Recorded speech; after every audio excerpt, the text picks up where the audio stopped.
c'est vrai, ça pose vraiment un gros problème. Louis est juriste. Bonjour Louis. Ah bah voilà. Bonjour. Bienvenue Louis, juriste à Paris. Qu'est-ce que vous en dites les conséquences de cette affaire Bayrou Bayou.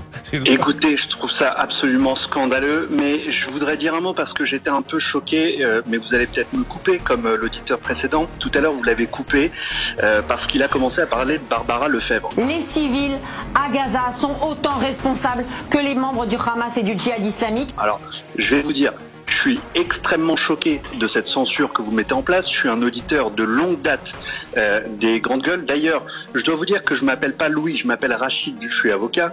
Je m'appelle Rachid Madid, avocat au barreau de Paris. Et par ailleurs, je dois vous dire que j'ai appelé tout à l'heure sous mon vrai nom, et que vous ne m'avez pas rappelé. C'est un peu curieux. Je m'appelle désormais Louis, je passe à l'antenne, c'est formidable. Qu'Annie Rose, la plupart des kidnappés ont été kidnappés par des civils et que Chiri, Kfir et Ariel ont été kidnappés par des civils. Oui. Les civils à Gaza sont autant responsables que les membres du Hamas et du djihad islamique. Tout cela devra à un moment ou à un autre être payé et être payé au prix fort. Et donc effectivement, on ne peut que soutenir le plan Trump et décider une bonne fois pour toutes que la bande de Gaza doit devenir une zone vierge. Il faut que ces gens-là aillent vivre ailleurs, qu'une génération entière puisse aller se ressourcer mentalement dans d'autres univers, mais certainement pas à côté des Israéliens, à côté des Juifs qu'ils veulent de toute façon éradiquer, exterminer. C'est terminé ce temps-là. Ce temps est terminé. Il faut récupérer tous les otages et une fois que tous les otages seront récupérés, il faut vider la bande de Gaza. Je dois vous dire que je m'appelle pas Louis, je m'appelle Rachid, je suis avocat. Je m'appelle Rachid Madid, avocat au barreau de Paris.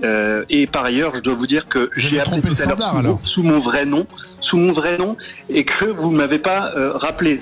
C'est un peu curieux. Je m'appelle désormais Louis, je passe à l'antenne, c'est formidable. Juste pour vous dire que attendez, je comprends pas ce que vous nous dites. Attendez, qu'est-ce que vous dites? Attendez, Louis, Rachid, je sais pas comment vous appelez. Attendez, stop. Oui, je vous écoute. Stop, Rachid. Non, parce que là, vous portez des accusations. Je sais pas si on doit vous appeler Louis ou Rachid, mais Rachid, donc, visiblement. Rachid, ça ira très bien. Vous dites quand vous appelez Standard et que vous appelez Rachid, on vous prend pas, c'est ça?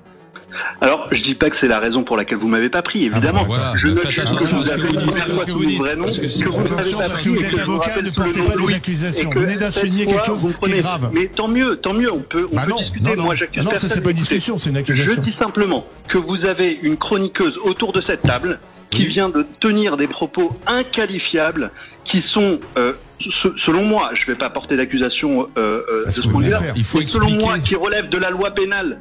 Et qui constitue un délit d'apologie de crime contre l'humanité. Donc parlez-en, au lieu de couper les auditeurs qui veulent s'émouvoir de cette situation. On a coupé personne. Tout à l'heure, c'est lamentable. Maître, je croyais que c'était la liberté d'expression sur le fait. Monsieur Rachid, déjà, ça aurait été bien. Ce dont il s'agit, c'est que vous vous présentiez.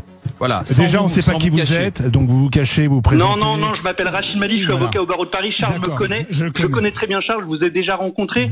Vous tapez mon nom sur Internet, vous allez le trouver, c'est pas une difficulté. D'accord, mais vous avez trompé le Standard, bon, c'est pas grave. Sauf que là, vous êtes en train d'amener dans les GG, alors qu'on parlait du cas de Julien Bayou, d'une affaire qui n'a rien à voir.